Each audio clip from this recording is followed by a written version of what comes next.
tatay po ay isa sa mga original na bumibiyahe. Wala pang mga toda-toda na nakaraw. Mama Posing ng Gregorio. Ang sa akin lang po ay ganito. Tayo po ay... Alam po ninyo, ang pagiging TODA member o TODA driver ay isang professional. Ito po ay professional na trabaho at tanggapin po natin na ito rin po ay karagdagan sa ating mga pang-araw-araw na pangangailangan sa ating pamilya.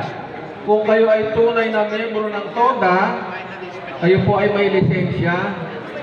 Ang inyong lisensya po sa kategory maaaring 1, 2, 3, nakalagay po doon, professional driver's license. Kaya technically, lahat po tayo ay mga professional na naghahanap buhay.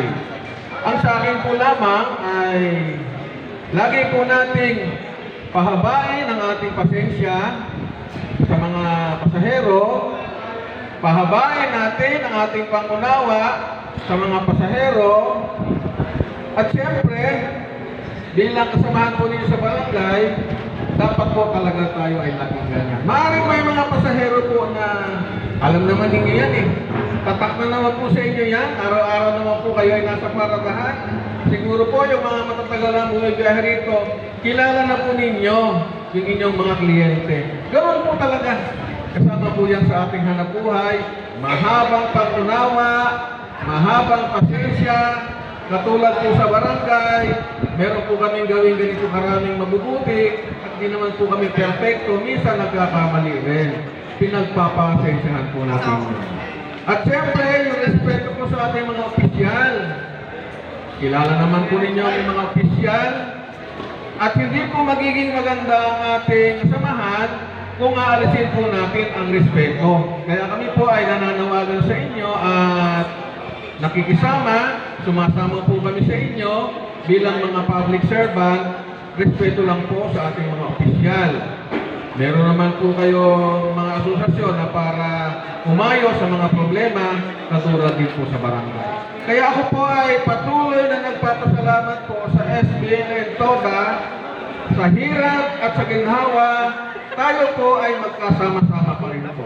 At patuloy po ang ugnayan ng samahan ninyo, si Presaldi, lagi po nakikipag-coordinate, kay Kap, sa Tagawag, sa ating pong sanggunian, patuloy po silang nag-uusap ni Kapitan. Kaya kung sino man po ang magiging opisyal, miyembro, o board member, patuloy po tayong makipag-ugnayan sa isa't isa. Kaya ngayon pa lamang po, binabati ko na po kayong muli.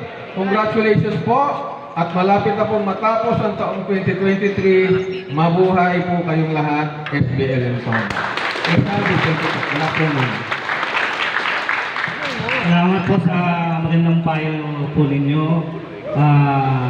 Maganda po yung mga nabanggit nyo. Ngayon po, ipapakilala ko po naman sa inyo. Kung ito ay guwapo si... Sek, paputol ko lang habang nag-ano tayo ng moment, magpapaikot na po ako ng pagkain habang Nauna na itong dalawa, video mga natin itong dalawa. Ito okay, ang sige po. kreator ng lugaw. Ang susunod po nating magsasalita sa harap ay ang ating kagawad na laging may may bagong hugot. Siyempre po si Kagawad Ray Balisol. Magandang hapon po sa inyo lahat. Good afternoon. Pumunta po kami rito, lalo ng ating kapitan at ang ating mga kagawad para magpasalamat sa inyo sa inyong suporta ng mga leksyon sa Team KTR. Saan niyo po nasusuklian namin to na tulong sa inyo. Saan niyo nilalagyan pa lang kayo upo, padala na kami ng tent at upuan.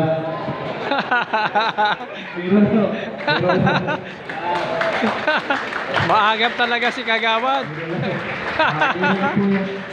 Asahan niyo po ang buong barangay, kung wala yung Kapitan Tony Reyes, ay handang umalalay sa inyo at tumulong kahit anong oras. Susuportahan po namin ang SBLN TODA. Maraming salamat po. Salamat po, Kagawad.